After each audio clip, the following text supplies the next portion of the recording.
salaamaaleykum wa rahmatullah waa Codice de la Strada léegi nag ñu ñëw ci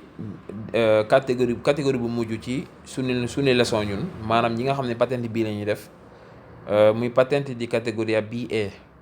xam nga def nañ patente bii pour dawal ab auto vettura boo xamante ni wala ab auto véhiculé boo xamante ni maanaam ëpp 3500 kilogrammes. bu fekkee dem nga ba sa liggéey day laaj nga am oto boo xamante ni ak lim lonk poids am ëpp 4250 maanaam mat 4250 bu boobaa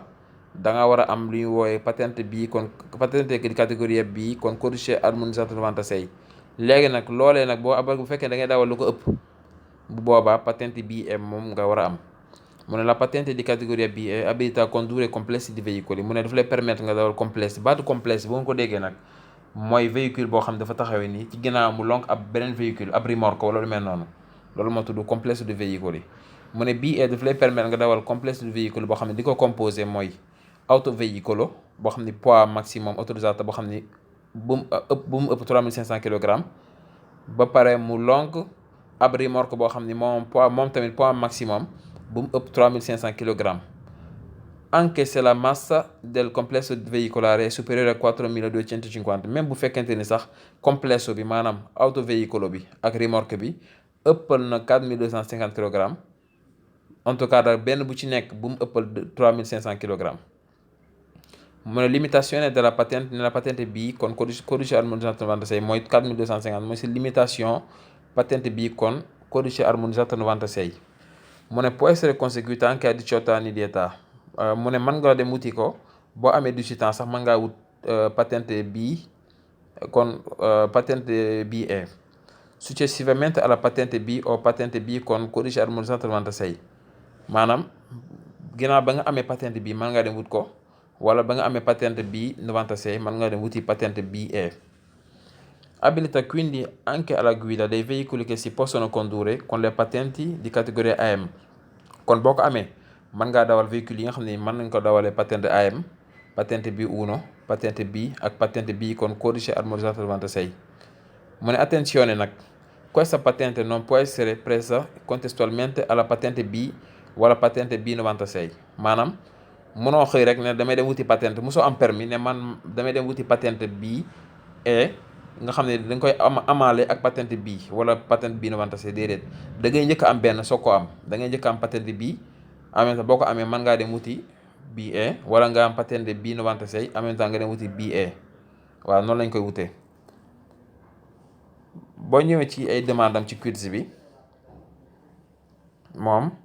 dafa la patente di categoria BE abilita a condurre complessi di veicoli composti da un autoveicolo di massa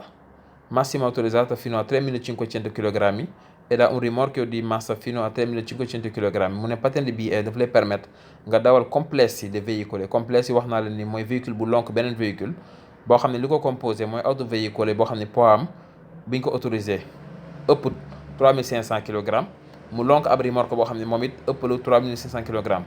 anche se la massa del complesso veicolare è superiore a 4250 kg même bu fekkente ni sax boo leen boolee ñoom ñëpp ëppal nañ 4250 kg garaawut waaye nag ñoom ku ci nekk bu mu ëppal 3500 kg boo leen séparé. beneen bi ci toppaat dafa wax ni per guidare un'autovettura pour dawal ab autovettura che traina un rimorchio boo xam ne dafa lonk ab rimorchio di massa massima autorizzata di 2000 kg bi nga xam ne poids maximum bi nga ko autorisé mi ngi tolloo 2000 kg e massa massima autorizzata del complesso veicolare pari a 4500 kg te complesso bi ëppal 4500 kg. mu ne è necessario aver conseguito la patente guida di categoria BE mu ne da nga war a am patente BE pour mën a dawal li mu wax nii. xam nga da ko détaché nii mais nag li nga xam ne moo am solo daal mooy bépp complexe véhicule boo xamante ni ëppal na 4250 kg kooku boo koy dawal faaw nga am patente BE wala lu ko féete kaw waaye patente B ak B96 mënu ko dawal.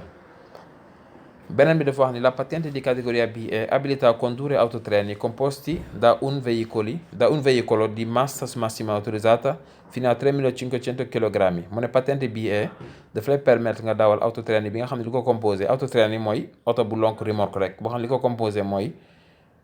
auto véhiculé boo xam ne poids am maximum mi ngi ko autorisé mi ngi tolloog 3500 kilogrammes. ba pare mu long abri remorque boo xam ne moom it poids am bi ñu ko autorisé ëpp 3500 kilogrammes. moom daanaka day répété waat rek mais boo xoolee bu baax la laaj yi benn la. beneen bi dafa wax ne la patente di categoria BE abilita anche alla guida dei veicoli che si possono condurre con le patenti di categoria AM B1 B e B con codice armonizzato 96. patente BE boo ko amee mën ngaa dawal patente di véhicule yi patente yëpp di dawal. AM lu muy dawal mën ko guidare B1 B ak kon 96 yëpp mën nga leen guidare. beneen bi ci toppaat tamit dafa wax ne per condurre un autoveicolo di massa massima autorizzata pari a 3500 kg bu fekkee dangaa bëgg a dawal autovettura bi nga xam ne poids maximum bi nga ko autorisé mi ngi tolloog 3500 kg te mu traînare ab remorque boo xam ne moom it massa massima moom it mi ngi toll ci 1000 kg è necessario aver conseguito la patente di categoria BE mu ne dafay baax nga am patente BE. lu tax 1000 kg ak 3500 nga war a wut patente boo xoolee 1000 ak 3500 mi ngi lay jox 4500 te patente bii kon 96 moom bu ëppee 4250 rek mënoo ko dawal kon 4500 BE moo koy dawal.